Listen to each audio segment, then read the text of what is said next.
ಈಗ ಈ ಒಂದು ಪ್ರಕರಣದ ಕುರಿತಾಗಿ ಸತ್ಯಾನ್ವೇಷಣೆಗೆ ಒಂದು ಫ್ಯಾಕ್ಟ್ ಫೈಂಡಿಂಗ್ ಎಕ್ಸಸೈಸ್ ಒಂದು ಎನ್ಕ್ವೈರಿ ಮಾಡೋಕ್ಕೆ ಅಂತಲೇ ಬಂದಿದ್ದೀನಿ. ಎನ್ಕ್ವೈರಿ ಪ್ರಕ್ರಿಯೆಯಲ್ಲಿದೆ ಆ್ಯಂಡ್ ಹಂತವಾಗಿ ಸ್ಟೆಪ್ ಬೈ ಸ್ಟೆಪ್ ನಾನು ಬೆಳಗ್ಗೆ 10 ಗಂಟೆಯಿಂದನೂ ಇದೇ ವಿಚಾರವಾಗಿ ನಮ್ಮ ಕನ್ಸರ್ನ್ ಆಫೀಸರ್ಸಿಂದನೂ ಒಂದು ಬ್ರೀಫಿಂಗ್ ತೊಗೊಂಡು ಪ್ರಿಲಿಮಿನರಿ ಇನ್ಫಾರ್ಮೇಷನ್ ಎಲ್ಲ ಕಲೆಕ್ಟ್ ಮಾಡಿ ಇನ್ನೂ ಹೆಚ್ಚಿನ ರೆಕಾರ್ಡ್ಸು ಮತ್ತು ಮಾಹಿತಿಯನ್ನು ಕಲೆಕ್ಟ್ ಮಾಡೋಕ್ಕೆ ಅಂತ ಪ್ಲ್ಯಾನ್ ಮಾಡ್ಕೊಂಡಿದ್ದೇನೆ. ಸೊ ಈ ಹಂತದಲ್ಲಿ ಬೇಸಿಕಲಿ ನಾನು ಈ ವಿಚಾರಣೆ ಕುರಿತಾಗಿ ಏನೂ ಹೇಳೋಕ್ಕೆ ಇಷ್ಟಪಡಲ್ಲ.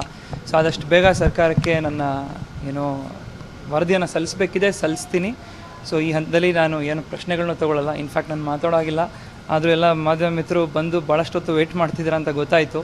ಸೊ ನಾವು ಕಂಟಿನ್ಯೂಸ್ಲಿ ಕೆಲಸ ಮಾಡ್ತಾನೆ ಇದ್ವಿ, ಕಂಟಿನ್ಯೂಸ್ಲಿ ಈ ವಿಚಾರಣೆ ನಡೀತಾನೆ ಇತ್ತು. ಸೊ ಹಾಗಾಗಿ ಎಲ್ಲರೂ ನಮಗೆ ಸಂಪೂರ್ಣವಾದ ಸಹಕಾರ ಕೊಡಬೇಕು ಅಂತ ನಾನು ಕೇಳ್ಕೊತೀನಿ. ಇಷ್ಟೊಂದು ವಿನಂತಿ ಮಾಡ್ತೀನಿ.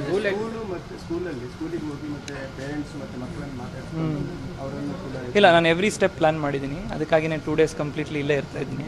ಸೊ ಇಲ್ಲ, ನಾನು ಅದನ್ನು ಈ ಹಂತದಲ್ಲಿ ಏನು ಹೇಳೋಕ್ಕೆ ಇಷ್ಟಪಡ್ತೀನಿ. ಆದಷ್ಟು ಬೇಗನೆ ಸಬ್ಮಿಟ್ ಮಾಡ್ತೀನಿ. ಸೊ ಇಲ್ಲ, ಅದೇ ಹೇಳಿದ್ನಲ್ಲ. So I have my plan.